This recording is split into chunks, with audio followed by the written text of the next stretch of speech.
Today on the Matt Walsh Show, Joe Biden goes to Buffalo to exploit the dead for his own political gain. Also, a pro-abortion activist at a congressional hearing claims that men can get pregnant. There are several important clips from that hearing that we'll watch and discuss today.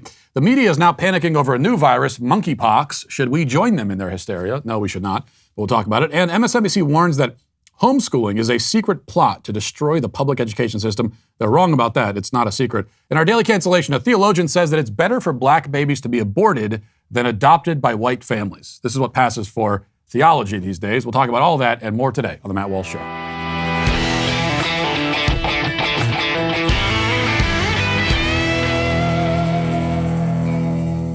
As rates rise, the best thing you could do is pay off debt before it gets worse. You cannot let larger interest payments drag you down. This is why it's very important to take action right now. Call our friends at American Financing and take advantage of a free mortgage review. It's a 10-minute call where you'll learn about custom loan options that can save you a great deal of money. Look, there's no pressure, there's no obligation, there's no upfront or hidden fees. All they ask is to have a simple conversation around ways to save up to $1,000 a month, plus tens of thousands long term. You don't have to reset your loan to get those savings, and you could choose any term, 10 years and over. That way you're not wasting money on years you don't need. So you're saving money. It's quick, it's easy, all of that. There's no reason not to do it. Think of how much that can help. Then make the call to American Financing to learn more.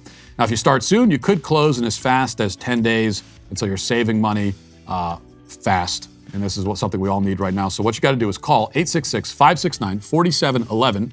That's 866-569-4711, 866-569-4711, or visit AmericanFinancing.net, NMLS 182334, NMLSConsumerAccess.org. You know, we know and will often remark upon the fact that President Joe Biden is a senile, arthritic, brittle old Mr. Magoo who can barely speak or walk or feed himself. He has the awareness and governing ability of a moldy loaf of bread. He's an ancient, decrepit, feeble, old loser. This we know, and these are important points that we should raise and often do, but let's not allow that to distract us from the fact that Biden is also a morally vacuous huckster and manipulative con artist without a shred of integrity or decency. He is decaying in front of the world. His dementia has become a global spectacle only because he put himself in this position due to his insane lust for power and prominence. He's pathetic then, but not pitiable. There's nothing to pity. He's done this to himself and to us, to the entire country and the world. So this is all important to establish as we consider Joe Biden's trip to Buffalo yesterday. Biden, of course, never saw fit to visit the victims in Waukesha, where a crazed black supremacist mowed down and killed 6 white people, including a young child. As you recall, the White House said that they didn't have the resources or assets to manage a trip of that kind.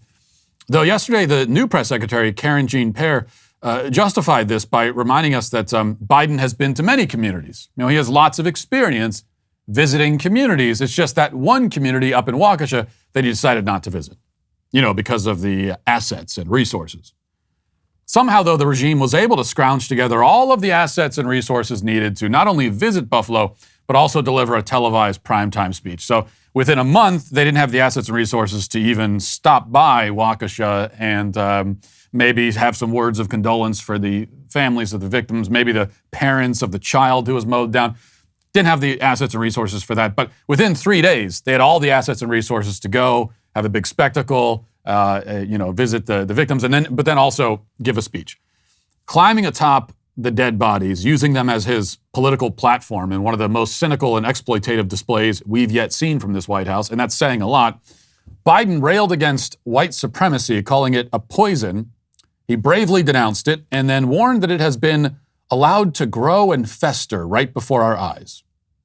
Then he pulled out the left's new favorite boogeyman, replacement theory, quote unquote, and paraded it around for a while. Let's watch that. What happened here is simple and straightforward. Terrorism. Terrorism. Domestic terrorism. Violence inflicted in the service of hate and the vicious thirst for power that defines one group of people being inherently inferior to any other group. A hate that through the media and politics, the internet, has radicalized, angry, alienated, lost, and isolated individuals into falsely believing that they will be replaced, that's the word, replaced, by the other, by people who don't look like them, and who are therefore in the perverse ideology that they possess and being fed lesser beings. I and all of you reject the lie. I call on all Americans to reject the lie. And I condemn those who spread the lie for power, political gain, and for profit.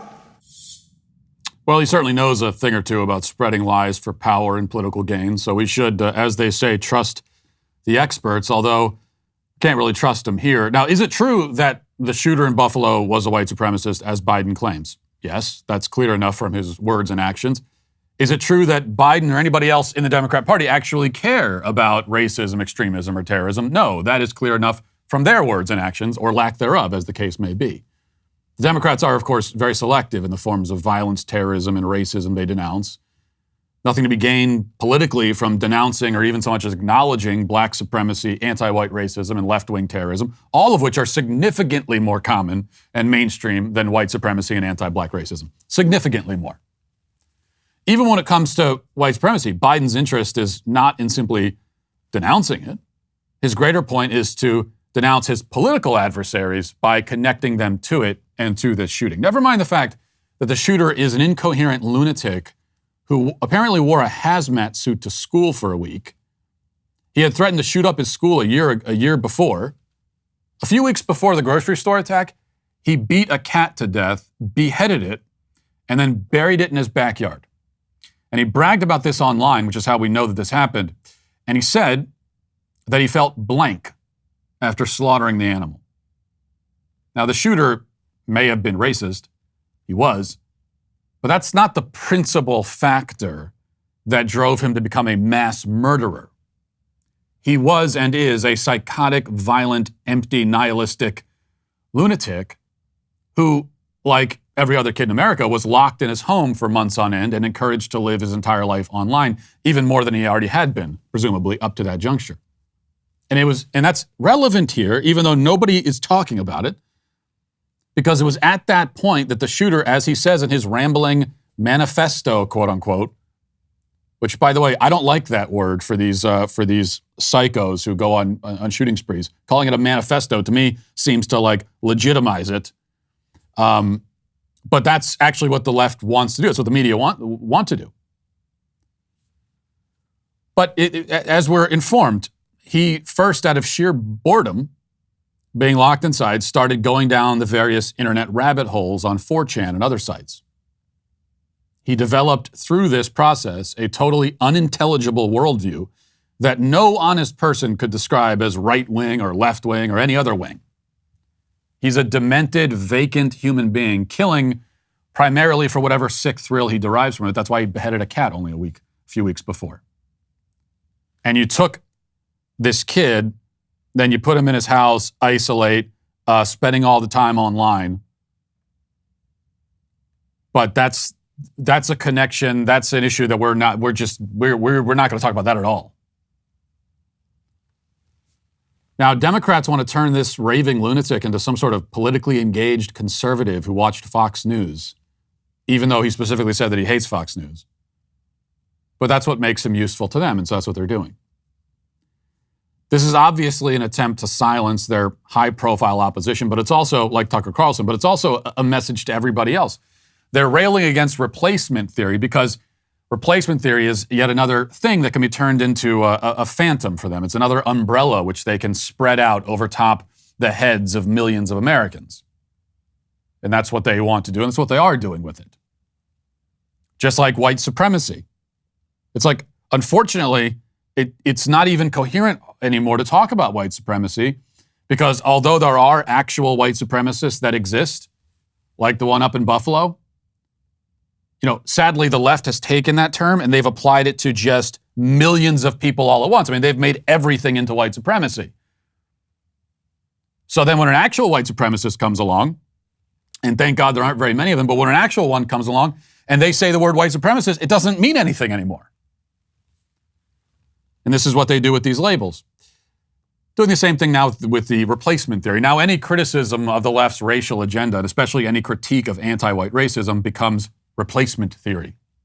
So Biden is saying to the public, We in the Democrat Party can talk openly about demographic shifts. We can declare the demographics is destiny. We played all that, the whole montage for you yesterday of people in the media, liberals saying that.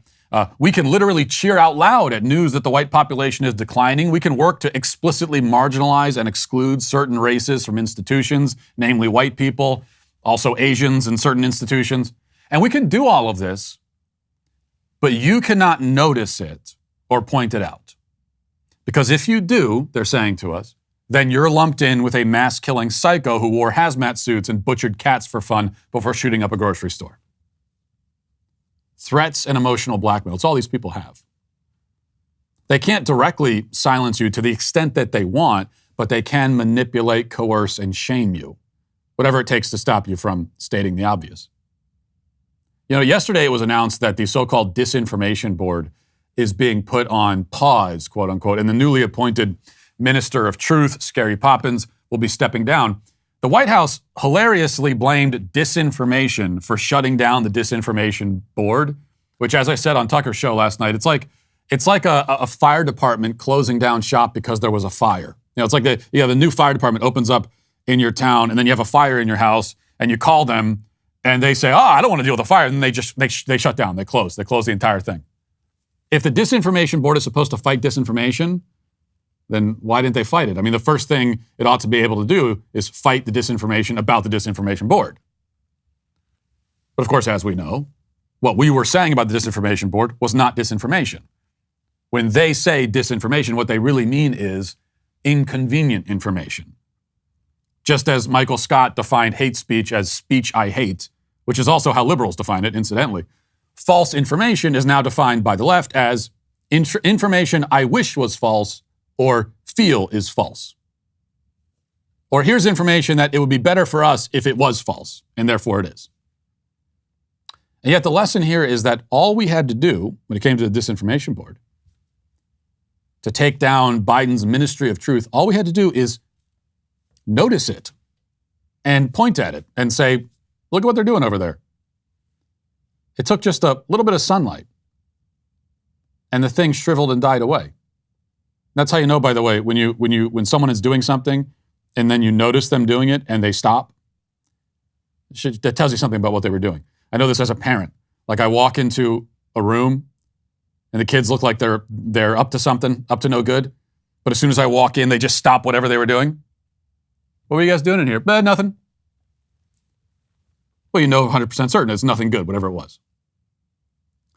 Now, we still have that power as Americans, to some extent anyway. Which is why the tyrants rely so heavily on fear tactics and emotional coercion and shame. But they have no shame themselves, which is why they'll even use a mass shooting to their advantage, whatever it takes to scare you into silence.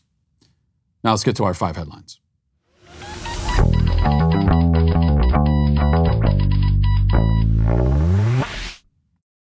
Well, a new virus just dropped, grabbing all the headlines. I'm sure making COVID pretty jealous. This is from Fox. It says, Massachusetts health officials confirmed on Wednesday that the first case of monkeypox, a rare but potentially serious virus in the United States so far this year, has been confirmed. Monkeypox causes similar symptoms to smallpox, including fever, headache, muscle aches, exhaustion, chills, and skin lesions. At least 7 cases of the virus have been reported this month in the UK, health authorities have said. The individual who contracted monkeypox in Massachusetts had recently traveled to Canada, and officials said they're conducting contact tracing. Now, this is another. So there are some similarities that we can already see here, which is remember we first heard about COVID, and then there was that virus lab right there in Wuhan, and we're like, is there a connection? And of course, we were told for years, no, there's no connection. Until finally they said, you know what, it might be connected. So similar thing here, it's like wasn't there that case of some monkeys that escaped in Pennsylvania a few months ago, and then someone got in contact with them and became sick. That's up there in the Northeast, and then in Massachusetts, you got the monkeypox. Is there a connection? Well, if there is, they're not going to tell us. And they at least won't tell us for a couple of years. It's going to be conspiracy theory until one day it's not. Now, we're also told with monkeypox that it has a 10% fatality rate. And that's all over the headlines too, 10% fatality rate. Well, one thing we should keep in mind is that the monkeypox is, when we hear about the fatality rate, what they're really telling us is this is the fatality rate in Africa. And the fatality rate for everything is higher in Africa. So keep that in mind. And here's the other thing to keep in mind. If we start seeing more headlines about this, about monkeypox, there are always going to be exotic, scary diseases circulating through the global population and the national population. That is always going to be the case. Like, you could scare yourself anytime you want. And it does seem like some Americans have this insatiable desire to be terrified all the time. And so if that's how you get your kicks, then the good news is you can go on Google anytime and look up exotic diseases, and you'll find that there's a lot of them all over the place, including in America. So that's always going to be the case. Right now, what they're telling us is one case of monkeypox in the entire United States, a population of 330 million or more. And that gets national headlines. Like, it's totally unsustainable. We're going to make national headlines over I guess so. Like, every scary disease that even one person gets in this country, it's now going to be national headline. You just have to decide. The decision you have to make, and this was a decision that we all confronted with COVID, and hopefully you made up your mind then. But if you haven't, then you got to make it up now. Just decide: are you going to allow your life to be taken over and dominated by fear or not? A lot of scary things out there in the world. A lot of things that could kill you. And the scariest thing of all is that there are a lot of things that could kill you, and one day, one of those things will kill you. Like 100%. So your fatality rate will be your personal fatality rate for living life is 100%. But are you going to allow yourself to be dominated by fear over that, or are you just going to live your life? That's the decision you have to make. And here's another thing you can ask yourself, just kind of and I'm not saying that this works 100% of the time, but whenever the national media is trying to stir up panic over something, and they're telling us about something, making a big deal out of something, one thing you can ask yourself is, if this was 100 years ago, would I have heard about this event at all? Or would I have potentially gone my entire life and never heard about it? Like, if it's 100 years ago and you live as I live in Tennessee, and one person in Pennsylvania had a scary disease, I would just never, ever be aware of that. I'd never know. And I'd live my life and I'd be fine not knowing that. If somebody in your local community has a scary communicable disease, then even 100 years ago, you would have found out about that. So again, I mean, there are things that could be happening way out there in the world that don't immediately affect you right now that you should know about. But the problem with living in the internet age is that we're just being bombarded by all of that information constantly. Like 99% of it, you don't really need to know. All right. The media is moving on here. The media is doing the usual number on Republicans who voted against the, quote, Access to Baby Formula Act. That's the name of the act anyway. And they named the act that, which means that you can't vote against it because that's what they call the act. So if you vote against the bill, then you're voting against access to baby formula. Who could be opposed to accessing baby formula? Well, 9 Republicans did vote against it. And of course, people on social media, including some conservatives who just like always fall for this, where there's some bill with a certain name that sounds like everybody should agree with it. And then a few Republicans vote against it. And then even conservatives will say, well, why would they vote against this? These are supervillains. They don't want people to get baby formula. Well, here's what the act actually does. It says, the Newsweek article says, 9 Republicans in the House of Representatives have voted against a bill that aims to facilitate the purchase of baby formula for those on low-income federal support programs. The Access to Baby Formula Act, also known as H.R. 7791, would allow low-income women to buy more baby formula through the federal Women, Infant, and Children program. It received bipartisan support. Everyone voted for it except for 9. The 9 lawmakers who voted against the bill were Andy Biggs, Lauren Boebert, Matt Gaetz, Louis Gohmert, there we go, Paul Gosar, Marjorie Taylor Greene, Clay Higgins, Thomas Massey, and Chip Roy. Another rule, we're doing rules of thumb today. Another rule of thumb is and again, nothing can be 100%. No politician especially is right 100% of the time. But if Thomas Massie votes against a bill, you should definitely take a second look at it because he's rarely wrong on these kinds of things. And as it turns out, I don't think he was here either. I don't think he was wrong on this. So this is a bill to expand baby formula access for people on government entitlements. Well, how about solving the problem for everyone? Okay, I think that's kind of the issue with the bill. Why are we singling out a certain sliver of the population who are on government entitlements and expanding access for them? How about everyone? Solve the problem for everyone. Don't single people out and assign special privileges when it comes to baby formula.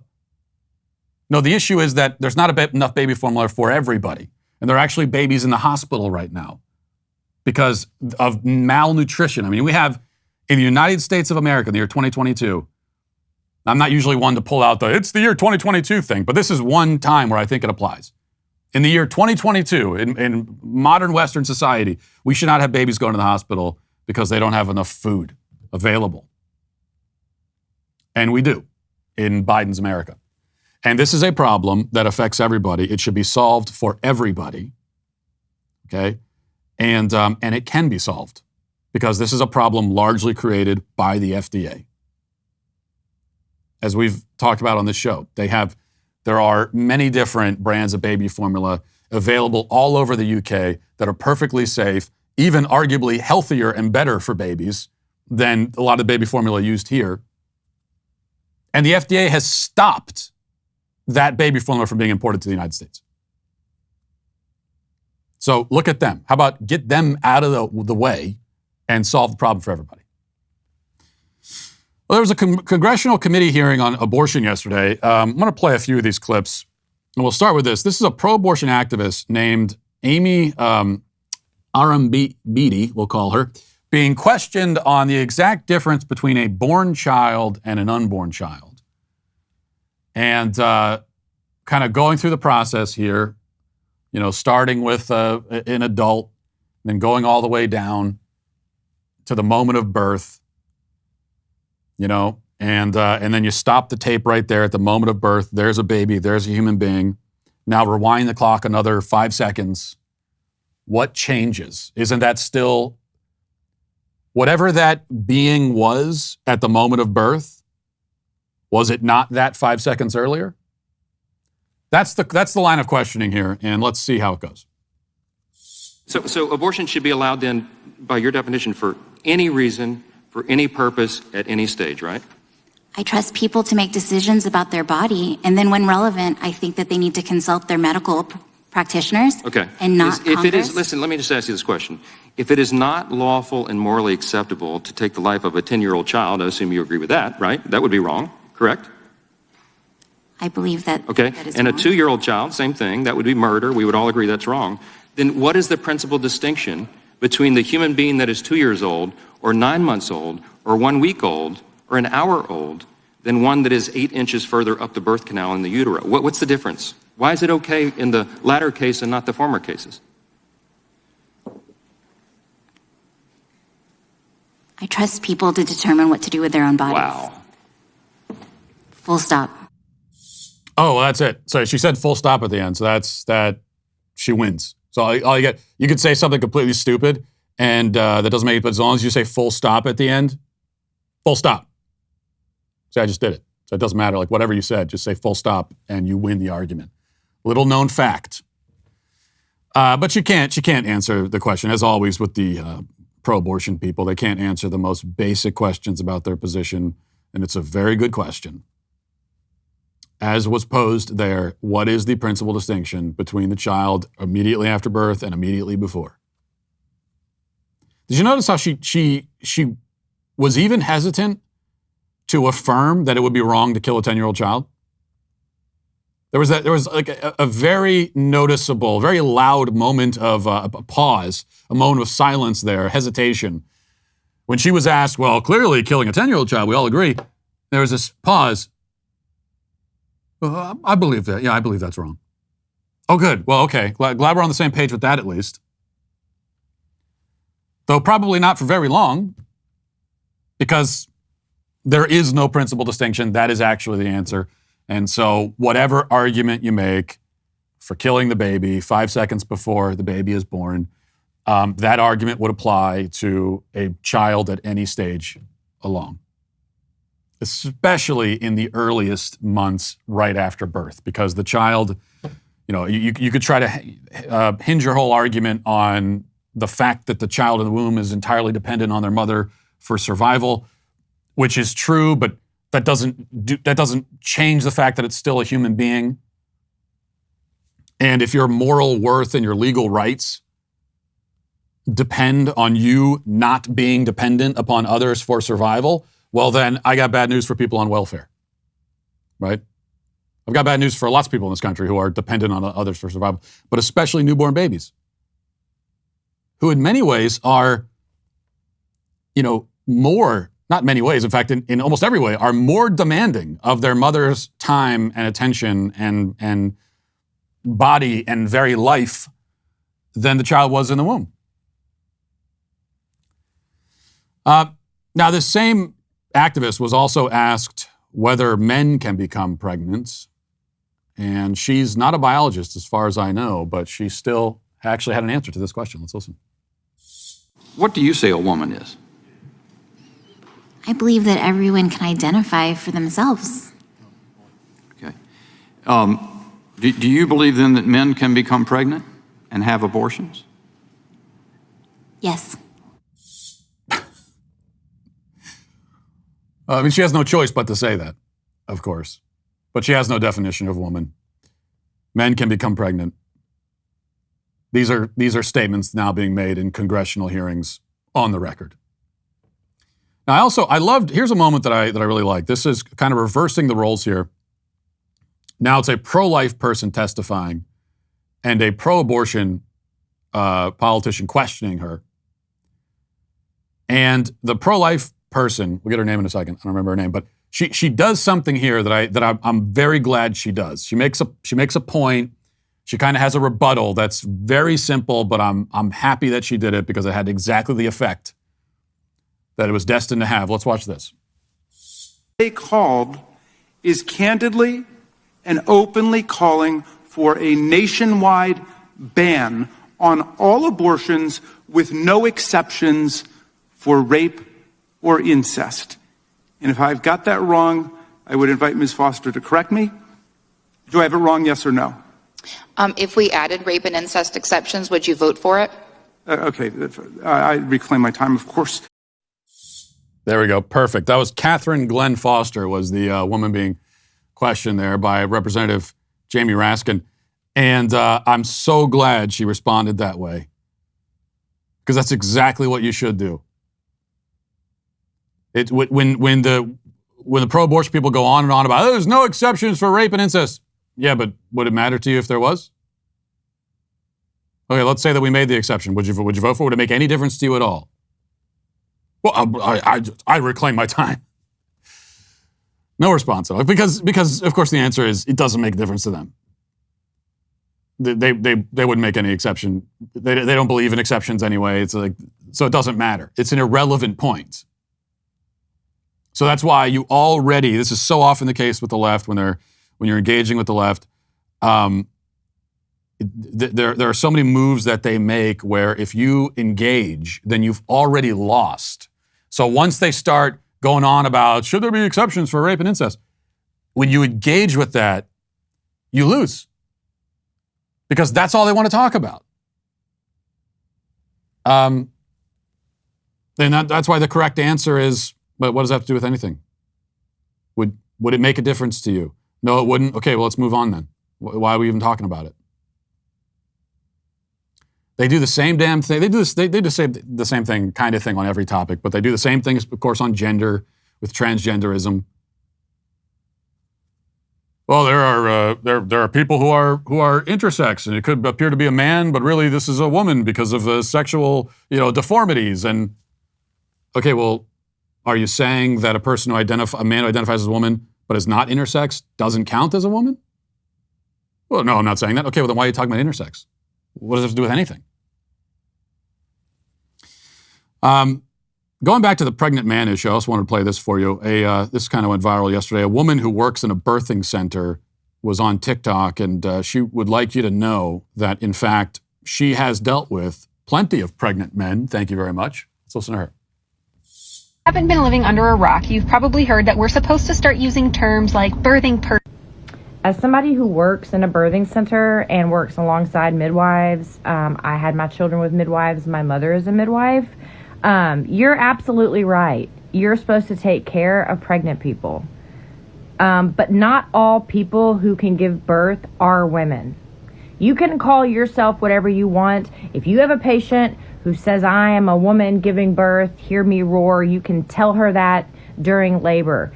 But if you're going to take care of people who can give birth, you better get rid of this rhetoric pretty quick. Because I hope you never get hired to take care of people if this is the way you think. Because to me, if I was a person who could give birth but didn't identify as a woman, I would not want to see you, and I would not trust you.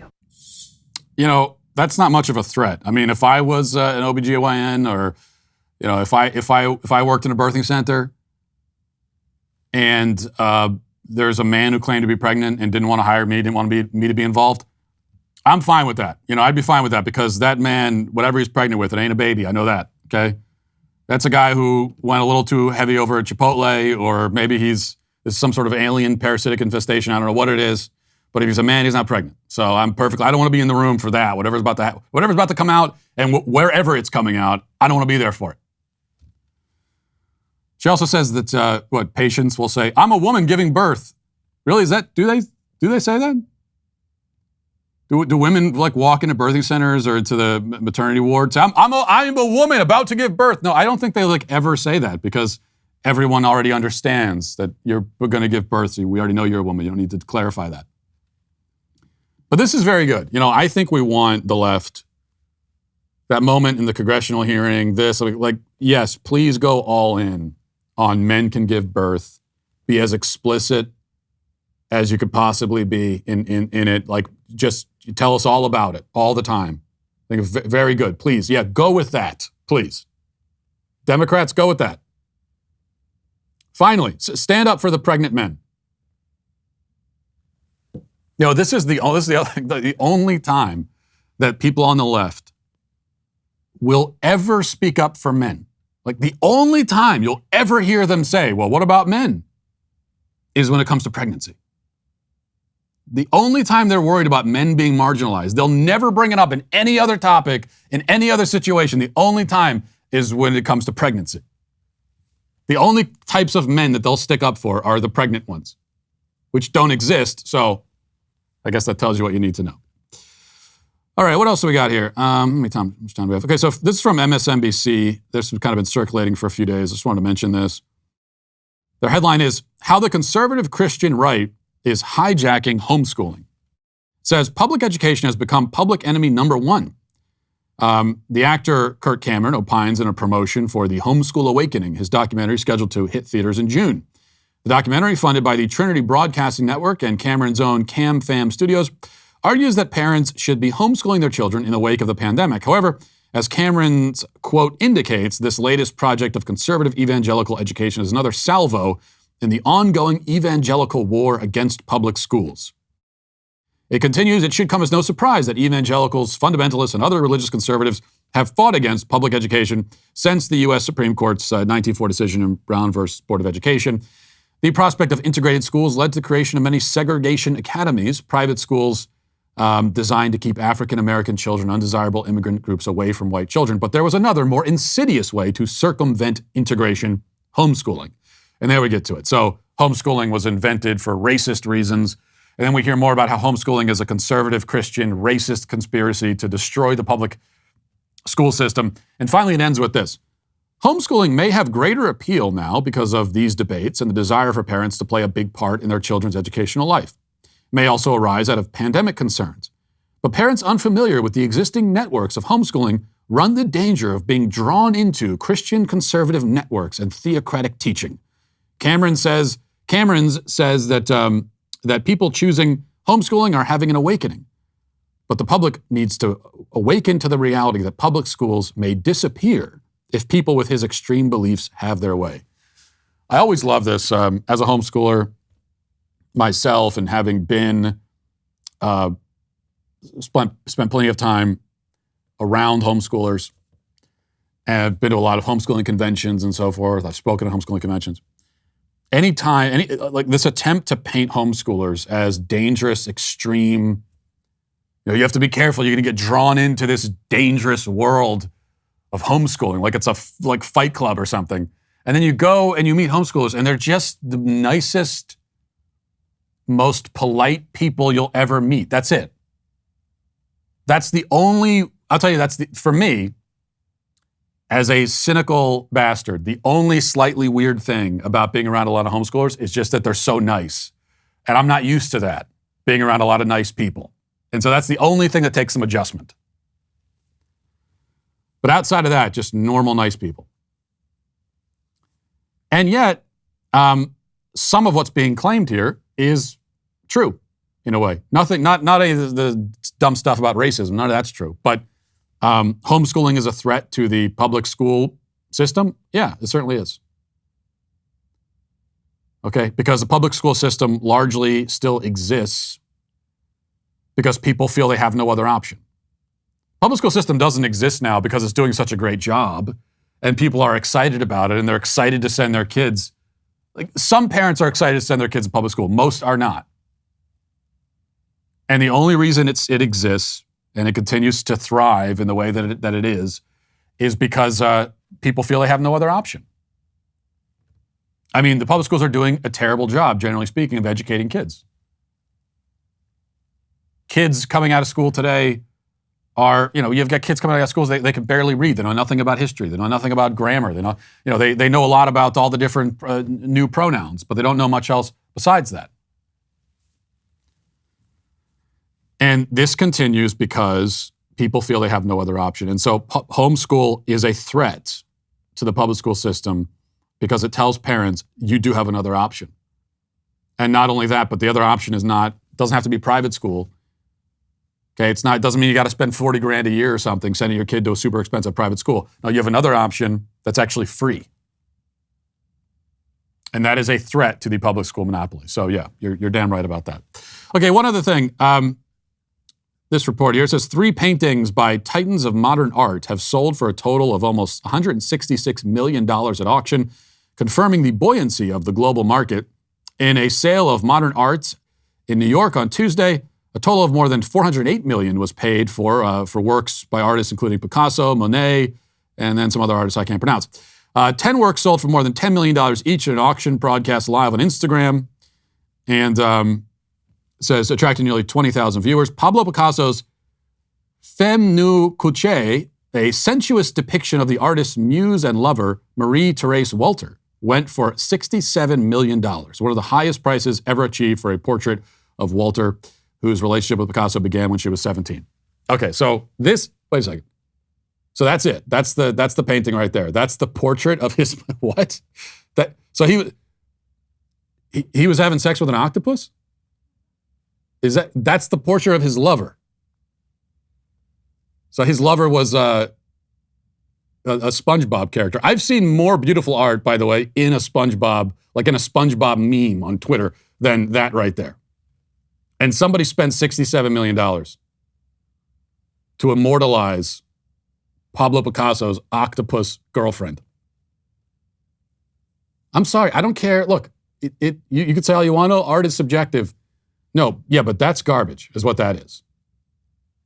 Okay, it's the rule that you've heard from me before. Just like with dancing, same goes for, and poetry, same goes for art. If I can do it, and I could do exactly that, then it is not art. But, it's sort of irrelevant because we know that the modern art market is really just a big, giant money laundering operation anyway. So, if you're going to launder your money, then I guess why not do it with a $67 million painting of a cartoon octopus. Let's get now to the comment section. If you're a man, it's required that you grow a beard. Hey, we're the Sweet Baby Gang. Carter says, we do care about aliens. All of us conspiracy theorists just aren't on social media anymore. Well, then you need to get back on social media, Carter, because I have someone to talk to, because you're leaving me alone, all right, out there. And I want to talk about aliens, and there's no one to talk about it with. So can you come back so that we can have these conversations? Tie My Shoe says, I'm starting the Walsh replacement theory. Matt's insane ultra SBG pull will conquer and replace the other hosts at Daily Wire. Well, that is one replacement theory that we don't talk about. Just let it work in the background. Matt Helm says, Matt, what's more annoying for you? People who leave their shopping carts in the parking lot, or men who choose the urinal right next to you in a public restroom when there are plenty of other options? I can't decide. That's a tough call, because these are all sociopaths, but I would go with the urinal, because that to me is just so egregious, and I really have to start questioning your motives. I cannot understand it, but it's incredibly common. This is an epidemic. I don't understand it. And it's, by the way, it's not just, it's bad enough if you're already at a urinal and there's other urinals and there's plenty of space, but then the guy comes right next to you, right? That's bad enough. But then there's also where you create this problem because maybe there are 3 urinals in a row and you come in and there's no one at any urinal, and then you go right in the middle, guaranteeing that the next person who comes in is going to have to be next to you. Like, what's your game here? Why are you doing that? You have a corner spot. You have the sought-after corner spot all to yourself, and you go for the middle? Yeah, thanks for bringing that up. Rob Coy says, this was my real reaction when seeing the video of UFOs. Not impressed. Oh, so you're not impressed. Okay, Rob. Well, sorry that you're not impressed. Sorry you're not impressed by spacecraft that have traveled across galaxies to come here. I'm sorry. It's just a craft from 90 billion light years away. An entire civilization that we know nothing about traveling through our skies. I'm sorry it doesn't impress you. Let's let the aliens know. Come, Rob's not impressed. He's not alone. No one's impressed, apparently. Think of how that makes the aliens feel, too. That's something we didn't talk about yesterday. Think about how insulting this is for them. That they're coming all this way, and they're probably imagining, they've been in the spaceship for generations probably, the amount of time it would take to traverse these distances, even if they're traveling at the speed of light somehow. And they come all this way, and they're probably imagining that when they get here, they're just imagining how shocked everyone's going to be to finally see them. And then they get here, and everyone just keeps walking. Oh, it's aliens. Oh, hey, what's up? Think of how insulting that is for them and how discouraging. Anticlimactic. Casey says, Matt, you're an idiot. She-Hulk is canonical. She's literally in the comics, an actual superhero. You have no idea what you're talking about. Well, I admit I have no idea what I'm talking about with She-Hulk because I'm a grown 35-year-old man. And so that's why I admit, my She-Hulk knowledge leaves a lot to be desired, I suppose. What do you mean she's canonical? What is this? Holy Scripture? She's canonical? What does that even mean? She's an actual superhero? No, she's not. She's made up. What do you mean an actual superhero? She's not real. I don't know if you know that. And I don't care if she's in the comics or not. That doesn't mean that we need to have a film about her. It's not an interesting concept, okay? We've seen it. We get it. How many times? Casey, can I ask you this? When is it enough? How many times do you need to see the same story over and over again? Because it's literally just the same story.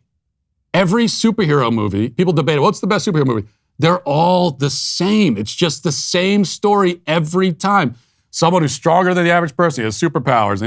It's the same story arc, the same story over and over. And we just travel that arc back and forth, forever.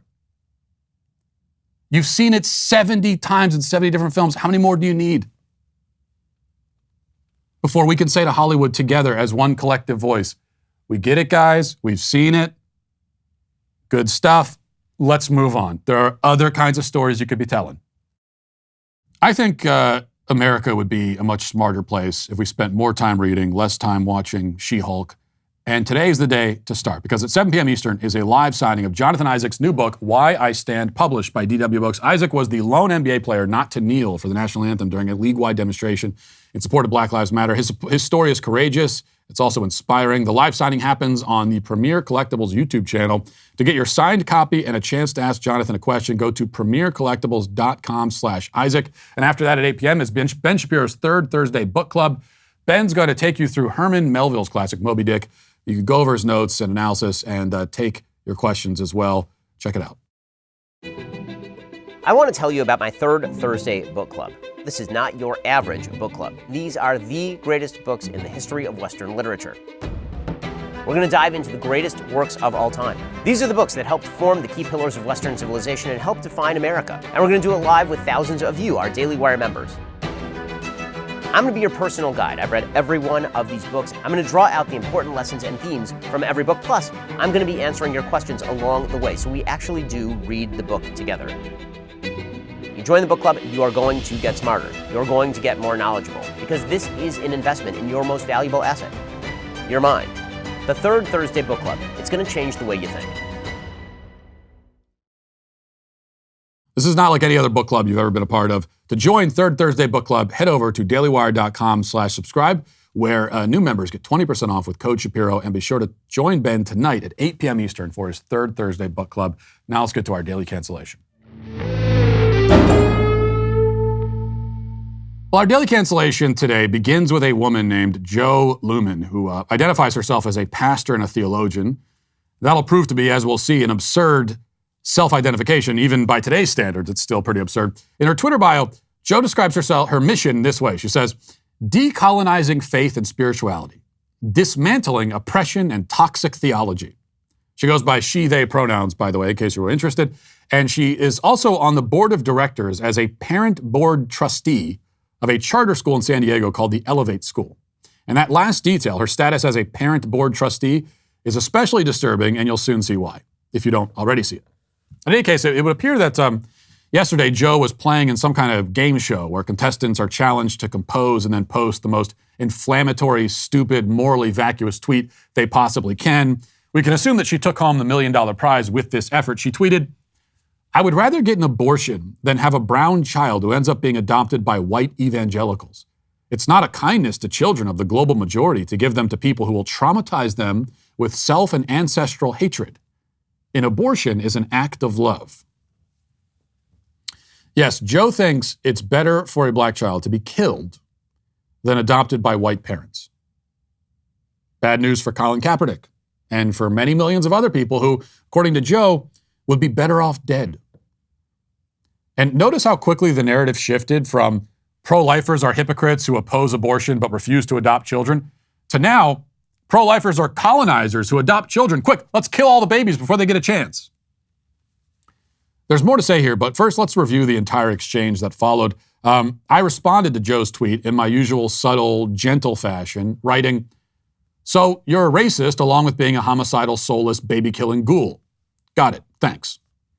Jo immediately sensed the opportunity to make herself the victim, and she wrote back, "No, not this quote tweeting me. I'm literally freaking out about the hatred I'm about to get for sharing my own choice. And I won't be silenced. I won't delete my post. I stand by what I said." A few minutes later, she posted again, emphasizing the point, "I'm genuinely panicking.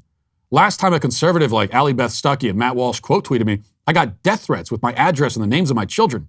And I won't be silenced, but I'm begging them to please tell their followers to be decent."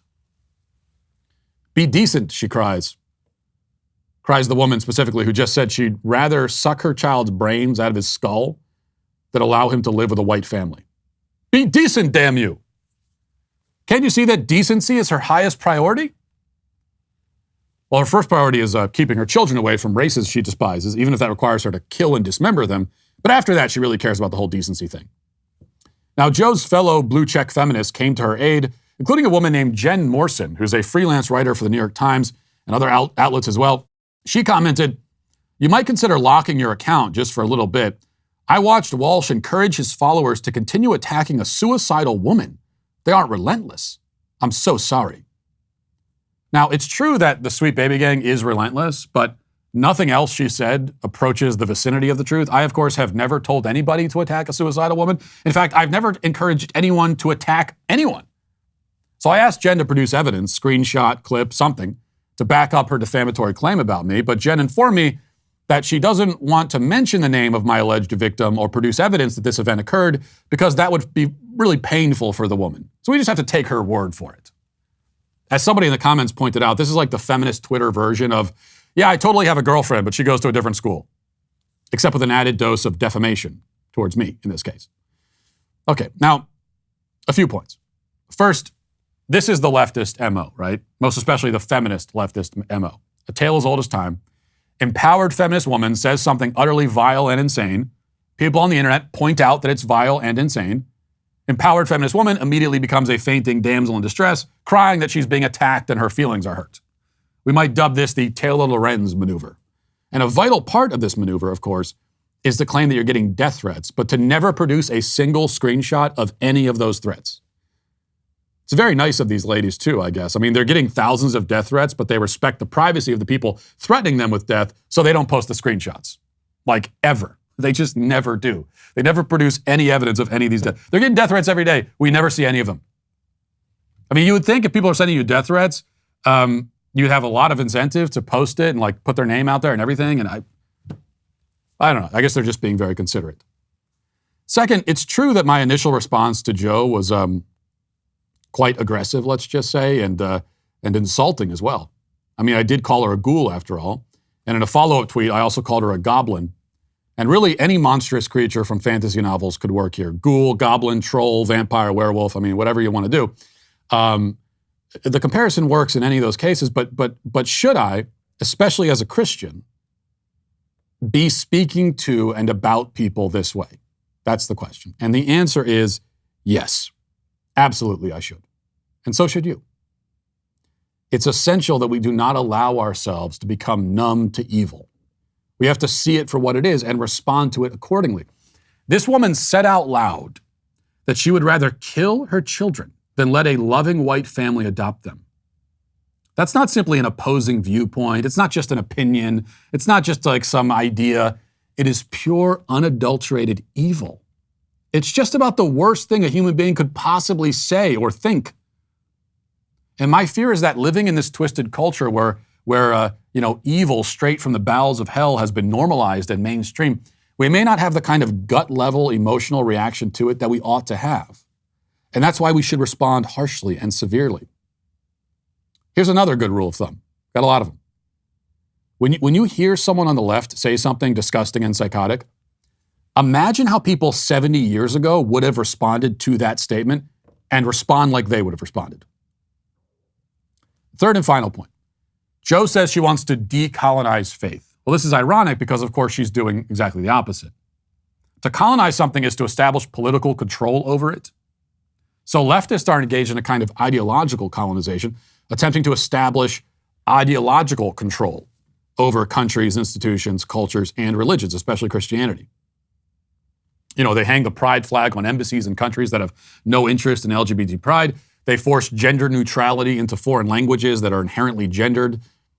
They insist that everything conform to their ideology, and they pervert and corrupt Christianity in an attempt to turn it into not just a different faith, but into its own opposite. Joe and her comrades envision a Christianity where the self, not Christ, sits at the center. The highest love is self-love in their version of Christianity.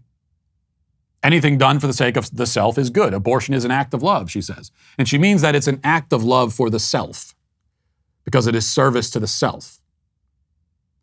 She flips Christianity on its head, makes it into Satanism, and then accuses everybody else of colonizing the faith. But that's exactly what she is doing, of course. And that is why she is today, finally, canceled. And we'll leave it there for today. Thanks for watching. Thanks for listening. Have a great day. Godspeed.